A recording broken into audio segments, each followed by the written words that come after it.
part of our service, we're going to the Word or meditate on the Word day and night.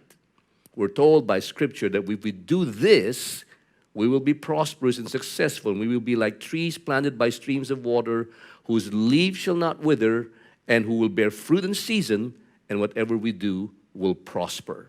Now, we went through the Word in the last 3 weeks, speaking of this idea, what is God doing in the midst of fires raging in Australia last year and on to the beginning of this year? What is God doing in the midst of a volcanic eruption in the Philippines at the beginning of this year? And now a virus. And only just this week, we heard about this disastrous tornado hitting downtown Nashville, Tennessee. What is going on? Now, we all know that with all these disasters, it's not rocket science to foretell that the next thing that's going to happen is an economic downturn. And that's going to be probably the real major shaking. And so we looked at Hebrews chapter 12, verse 26, where it says, at that time, the voice shook the earth, or God's voice shook the earth. But now, in other words, right now, He has promised. And we said that this is a promise, but not one that necessarily everybody wants. But the promise has a reason. Once more I will shake not only the earth, but also the heavens. And he goes on to say in verse 27, the reason why he's doing that, the words once more, indicate the removing of what can be shaken. If you're being shaken, and the things that you're holding on to are being shaken, it's most likely because they can be shaken. That is created things. Everything that's created is shakeable, so that what cannot be shaken will remain. The whole goal of the shaking is not to make life hard for us, but to get us to the place of stability. And that is God's promise. His desire is that you and I will be stable. We went through the last 2 weeks with the story of Joseph. We talked about how this man experienced a lot of shaking, and shaking can break you, or shaking can literally become your breakthrough. And last week, we went into the first thing that God shook out of Joseph's life. We said, which is which? Man's favor, Jacob's, his father's favor, or God's favor? You can choose. One will spoil you, and man's favor will spoil you to rely on the promises of men, or you can be stretched by God, as in the life of Joseph, to become the mature person that he was meant to be. You can be undeveloped or underdeveloped, or you can become developed and mature, as we saw in the life of Joseph. You can end up the son of Jacob, a man's favorite, and have a limited destiny, or you could end up with God's favor, with destiny fulfilled. Now, our story continues in Genesis chapter 39, verse 6. Interesting verse. It says in the first part of the verse, now Joseph was a handsome in form and appearance. The Bible's an interesting book, isn't it? It tells you about dramas like this. It talks about this handsome guy in form and appearance. In verse 7 says, after a time, his master's wife cast her eyes on Joseph and said, I wanna go to bed with you. This is like watching a Korean drama. This is like watching a real show here. And you know what happens when you get promoted, as in the life of Joseph, when you get success, when you find yourself succeeding, with success comes possible potential compromises. With compromise can lead to an ungodly lifestyle, and an ungodly lifestyle will literally distance you from God. At the root of compromise, and some compromises need to happen when you're in a contract, in a business situation, but generally speaking, in the realms of the spiritual, when you compromise your morals, compromise will lead you to an ungodly lifestyle, which eventually will distance you from God. And at the root of that is the fear of man. Joseph's boss, wife, he's in between a rock and a hard place. He's in between these two people, and he can either be afraid of Potiphar or Potiphar's wife, or can have something that he has a greater fear of. Now notice in verse 8, the story continues. He refused. Interesting. Character is being shown here. When you have a fear of man, you're going to let go of your character. But for some reason, Joseph did not. In fact, he refused to do what this woman was asking him to do. Behold, because my master has no concern about anything in this house. He acknowledges that it is that character in the first place that bought him ascendancy. He got to the place and position because he worked harder than the rest. Finally, he said, he has put everything in my charge. In fact, he's saying my success comes from this character, this ascendancy, and thus my success. When we compromise our morals, we lose character. Thus, we lose ascendancy and potentially lose success. And our success may be temporary. The Bible warns us in Proverbs 29, verse 25, the fear of man lays a snare. That word snare is literally the word a trap. It's a trap. It looks like it's like a squirrel or a beaver that sees this piece of meat on this trap, not realizing if he snatches that thing, the fear of man, you think that you're getting favors from people, but because of your fear of them, it will immobilize you. It will immobilize you to buy into their orders. When you fear someone, you're going to obey them. You're going to do what they tell you to do. It will make you a man pleaser. Now, all of a sudden, you're not pleasing God, you're pleasing men. But most of all, you will always live in fear. Because if you can fear man, you're going to fear just about everything else. I have a question for you today.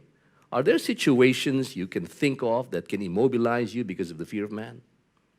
I want you to take a picture of this slide right here and ask yourself, are there situations that you can think of that can immobilize you because of a fear of man? Now, our story continues in verse 9. It says, no one is greater in this house than I am. My master has withheld nothing from me except you because you are his wife. Now, here's what he's saying, okay? I know your husband is powerful, and I know you're equally powerful because you're his wife. But watch what happens in the next part of this verse. How then can I do this great wickedness and sin against God? That's powerful. Joseph is saying, hey, listen, I know you're big shot. I know you're great. I know you got all of these things. And I know that your husband is powerful. But let me tell you something. There's something I fear more than you guys. I fear God. And folks, that is the remedy to the fear of man. And what God is shaking, albeit it was not Joseph's fault to do this, he was shaking the fear of man to bring in the fear of God, because that was going to be essential, vital to the success of Joseph in the future. Without the fear of God, he will not have the ability to be the governor that God had called him to be. And listen to me very well, particularly you young people. Joseph was a young man at this stage. There is such a thing as the favor of man. We saw that last week, but there is such a thing as a favor of God, but there is such a thing as the fear of God.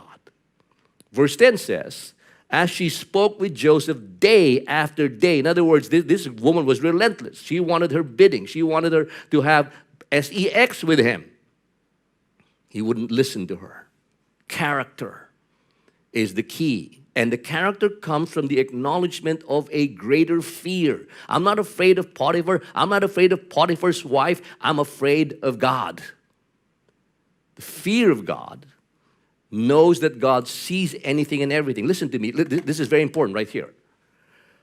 When you don't think that God can see you in the midst of you doing an ungodly thing or sin, that's a dangerous place.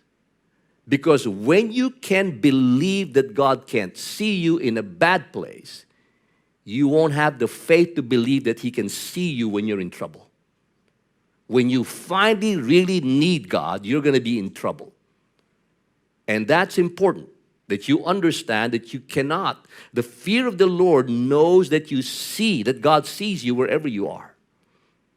Verse 11 says, but one day, when he went into the house to do his work, and none of the men of the house was there in the house, this story unfolds, she caught him by his garment, saying, lie with me. But he left his garment in her hand and fled out of the house. And basically, he ran away. And this is a very interesting part of this story, where it says that he ran away. Sometimes, the only way out of a bad situation is to run. Sometimes it's not staying there and being spiritually strong. The only way out, regardless of your character, Joseph had the common sense to know it's time to be prudent and run away.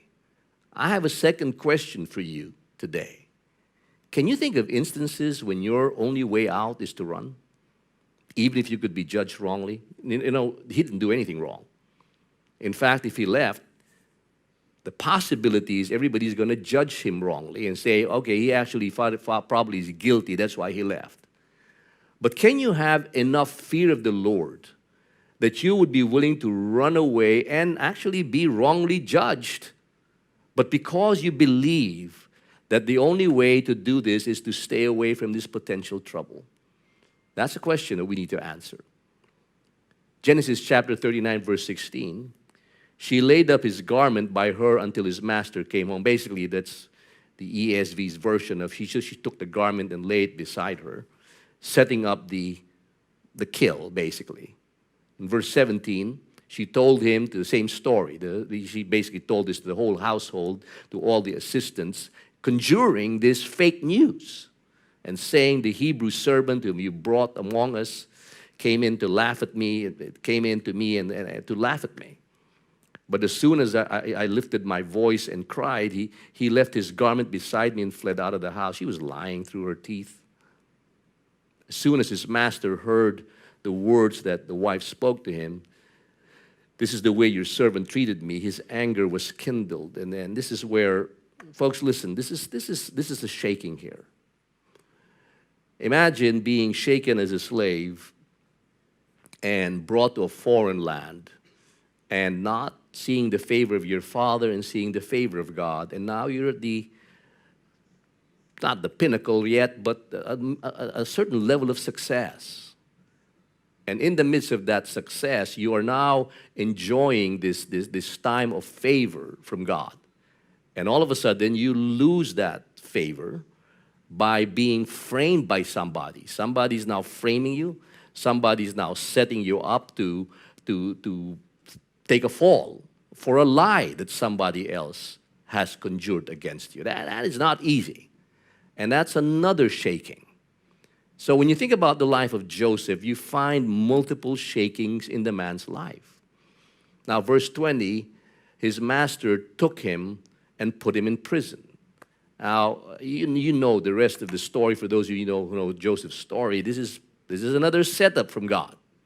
Shaken from being his father's favorite to experiencing the favor of God. Shaken from learning how to overcome the fear of man to experience the fear of God. Now notice what happens in verse 20. The place where the king's prisoners were confined. And that was the prison he was put in. In other words, he's literally now one more layer below his destiny. And I want you to listen very well to me. Some of you guys that are going to shaking, you may be a business owner and you're about to make decisions, harsh decisions. You probably want to think very hard that in all likelihood, trying to protect yourself at this time might miss you your destiny. You might be an employee, whatever it is you're going through, the obvious answer to some of this shaking is not that obvious. The obvious answer is, God, I will do what you want me to do. I will do the right thing. And here's the reason why God is shaking this. This is very important. Listen very well to what I'm about to say here. Why does God want to shake the fear of man or the fear of situations? Because fear of man will lead to a trap, greater fears in your life. And why does he want you to have, why does he want to do that? I don't know about you. There's a lot of verses on the favor of God and on grace. There's a whole lot more on the fear of God. And sometimes people are so adept at knowing the favor of God, but very few know the fear of God. Let me give you 3 verses that explain why this is critical in Joseph's life. The first one is found in Proverbs chapter 9, verse 10. The fear of the Lord is the beginning of wisdom. You cannot be the governor of a great nation without wisdom. That's not happening. You're not going to fulfill your destiny as a husband, as a father, as a wife without destiny. And the ticket to wisdom, God's wisdom, is the fear of the Lord. You cannot govern a nation if you don't have the knowledge of insight from the Holy One. It's not going to happen. You don't have the abilities. You don't have the capability to do that because you did not allow God to shake the fear of man and replace it with the fear of God. The fear of the Lord. Too many people are holding on to the favor of God. That's great. The favor of God's great. But there's a greater thing. There's another side to this where you have the fear of God. That's where you get wisdom. You don't get wisdom from the favor of God. You get wisdom from the fear of God. Number 2 is, who is the man who fears the Lord? He will instruct him in the way he should choose. Very few people will get the instruction and the guidance of God and the pacing of God and the timing of God. And the key to that, it says, is the fear of the Lord. When we fear God, what happens is we slow ourselves down. We start weighing things and choosing our decisions very carefully, and hence prudence and wisdom and the right choices come to us because of that fear of the Lord. Now further in the third verse I want to show you, probably the most powerful verse I want to show you is this. It says, He will be a sure foundation for your times. Notice where it says this, He will be a sure foundation for your times. And it says the way that foundation works is you'll have a rich store of salvation. You're going to have wisdom and knowledge. And the key to that is the fear of the Lord. The fear of the Lord is the key to this treasure. And what is this treasure? Sure foundation. The very promise of why God shakes us, stability. The more stable we become, the more we have the fear of God, the more stable we become, and the more solid the foundations we stand on become. Now, a few weeks ago, I talked to you about the X-1, the plane that Chuck Yeager used to break through into the sound barrier. And when you look at the plane, a plane has two wings. How many of you know? You know this. This is obvious, right? Planes cannot fly unless they have two wings. Well, if you're trying to fly a plane with one wing, it probably won't happen, and you probably won't get to where you're going. You might not even take off spiritually. In the words of God, in the spiritual, that's the favor of God, is one wing. It's called grace. But the other wing is called the fear of God. That's called reverence. Grace is when you enter the presence of God knowing that you're welcome because of what Jesus did for you. Grace is coming into the presence of God because you know He's your Father and that He will bless you, that He will accept you despite the sins you've committed, that you've washed away that. But grace is walking into the same throne room knowing He is the King, knowing that He is God, knowing that He sees anything and everything about you. It's the stability that God talks about. It's not a rigid form of stability. It's a flexible, stable, that knows when the devil comes at you and says, you are not going to make it, then you lean on the grace of God. And when things just start getting good and you're starting to become popular and successful, you got to have a little bit of the fear of God, because that's how you become stable in this world. The more you understand this tension and why God shakes the favor of man from you, so you can learn the stability of the grace of God. But that's not enough. The reason why He shakes the fear of man from you is so you can learn the fear of God, so that in any and every situation that you face, you will be stable to reach the destiny that He has for you. Here's what the Bible says. It says, it is good to grasp the one and not let go of the other. Whoever fears God will avoid all extremes. And sometimes you go on an extreme. Fear God, for you don't understand the grace of God. Grace of God, no, you need both.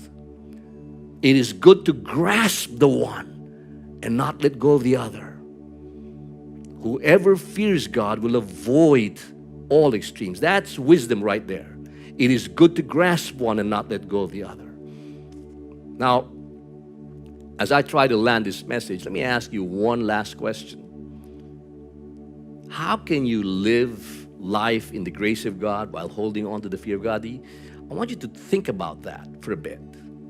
How can you live a life? This is a constant struggle for me, at least. I know that God loves me, God cares about me, God saved me, God blessed me, and God does, and God's still continuing to do it. I'm looking for my 63rd birthday in a few months, and I'm excited. And I've seen the grace of God, but I've always held on to the fear of God. And that's the one that's been so powerful in removing the fear of man, the fear of just about everything else, because I know that if I can fear God who loves me, then there's nothing to fear.